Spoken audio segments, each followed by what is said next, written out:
SBM inter college संत पूरनदास नगर आप सभी विद्यार्थियों का स्वागत करता है।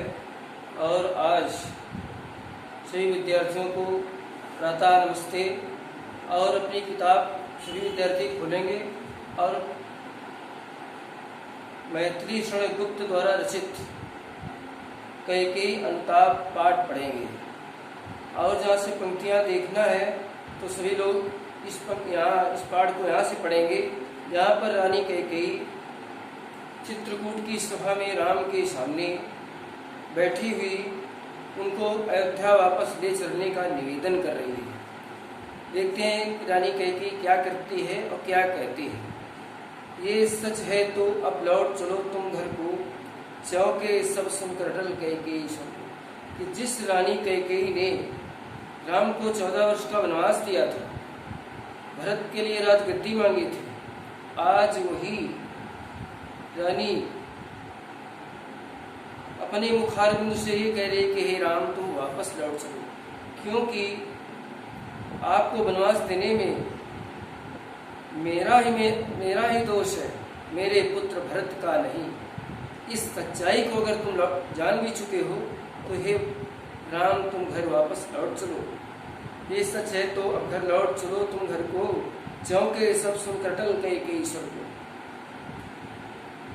रानी कैकेयी की हृदय के अटल मने दृढ़ आवाज को सुन करके सभा में जितने भी लोग थे, राजा दशरथ के जितने भी मित्रगण थे, वो सब राम को लेने मित्रगण थे। तो उनकी मृत्यु के बाद सब राम को वापस लेने के लिए गए थे।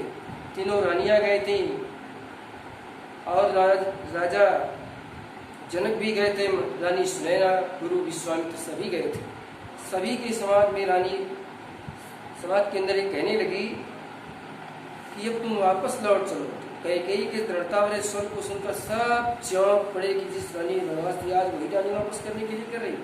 सबने रानी की ओर अचानक देखा और सारी समाज के लोग अचानक रानी के मुख की ओर देखने लगे। और रानी भी बड़ी दृढ़ता के साथ अपनी बात को कहे जा रही थी। अचानक देखा वैधव्य तुषारा व्रता यथा विदुलेखा। यहाँ पर वैधव्य माने विधवा, तुषारा व्रता माने तुषार माने पाला, आवृता माने ढकी, पाले से ढकी हुई रात होती है।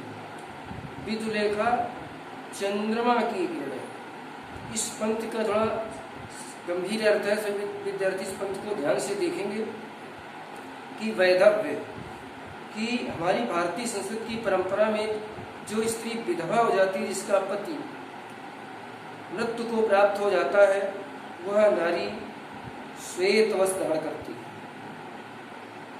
तो रानी कैकेयी, सुमित्रा और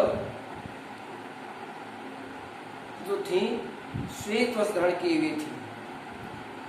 तो कवि कह रहा है कि वैधव्य तुषारा व्रता यथा विदुलेखा, कि रानी श्वेत वस्त्र धारण किए हुए उस चांदनी रात्रि में ऐसी प्रतीत हो रही थी जैसे पाले से ढकी हुई चांदनी रात्रि दिखाई पड़ती है। श्वेत पाले से ढकी चांदनी रात्रि, ठीक उसी प्रकार रानी श्वेत वस्त्र धारण किए हुए उस चंद्रमा की सुंदर चांदनी में चित्रकूट की सभा में दिखाई पड़ रही थी। बैठी थी अचल तथापि असंख्य तरंगा। यद्यपि रानी सभा के मध्य में स्थिर भाव से बैठी थी, लेकिन असंख्य तरंगा, लेकिन अपने किए हुए कृत्य पर समाज में अपयश का भाव फैलने के कारण से उसके मन में विचारों की असंख्य लहरें उठ रही। एक विचार मन में आता था, एक विचार जाता था, उसका मन स्थिर नहीं था, द्वंद्व में गूंज रहा था। असंख्य विचारों की तरंगें उठ रही थी। वो सिंघी अब थी हा गोमुखी गंगा, वो सिंघनी के समान दृढ़, मजबूत और वीर हृदय वाली रानी का हृदय पश्चाताप के कारण से गोमुखी गंगा ऐसा पवित्र हो गया था मन, जैसे गोमुख से निकलने वाली गंगा पवित्र होती। इस तरह से रानी का मन और भाव पवित्र हो चुका था। हाँ जनकर भी मैंने न भरत को जाना। और रानी कहने लगी कि मैंने भरत जैसे महान पुत्र को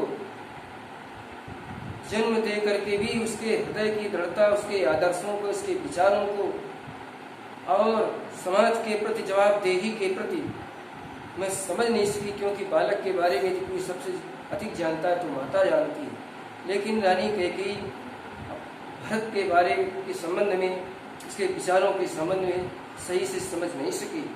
सब सुन लें, तुमने स्वयं भी ये माना। और वो कहने लगे सभी समाज के लोग भी सुन लें, हे राम तुमने भी स्वीकार कर लिया है, इसमें मेरा ही दोष है, मैंने ही तुमको वनवास दिया है, इसमें भरत का किंचित मात्र दोष नहीं है। इसलिए हे राम मैं आपसे निवेदन करती हूँ कि तुम अयोध्या वापस लौट चलो और राजपाट का कार्य संभालो। और मैं स्वयं अपने किए हुए पर बहुत ही पश्चाताप कर रही हूँ। ये निवेदन रानी कैकेयी स्वयं भगवान राम से कर रही है। अब इसी के बाद ये पाठ इसी के समाप्त होता है समय के हिसाब से।